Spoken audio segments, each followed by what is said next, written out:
कई के सिंगार सेंट देहिया में मार हमरा सो मिले अइहा हम करबो गे वेट तू करिया न लटके करो से नहीं डरइहा गोरी कई के सिंगार सेंट देहिया में मार हमरा सो मिले अइहा हम करबो गे वेट तू करिया न लटके करो से नहीं डरइहा गे छोड़िया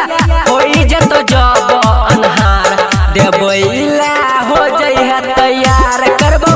गजबे तोरा सब प्यार देबइला हो जइहा तैयार देबइला हो जइहा तैयार डीजे मनीष रक्सौल करबो गजबे तोरा सब प्यार देबइला हो जइहा तैयार देबइला हो जइहा तैयार डाल देब छौरी हम लब वाला डोज गे एक बेर लेबही त मांगबे रोजे रोज गे एक बेर लेबही त मांगबे रोजे रोज गे डाल देब छौरी हम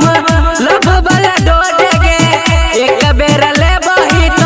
मांगबे रोजे रोज गे छुबो हम छोड़िया गे पूरा बदन आ साचे कहै छियो तोरा लगतो बड़ा मन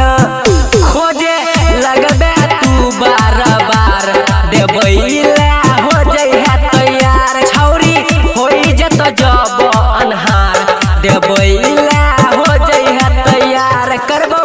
गजबे तोरा सब प्यार देबइला हो जइहा तैयार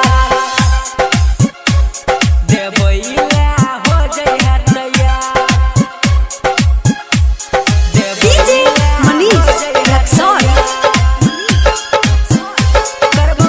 गजबे तोरा सब प्यार देबइला हो जइहा तैयार देबइला हो जइहा तैयार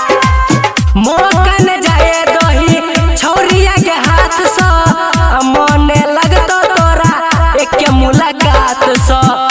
मने लगतो तोरा एक मुलाकात स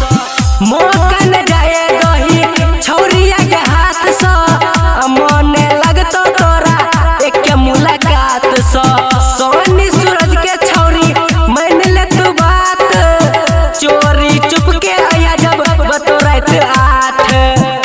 गोरी करी है समान उघार देबइला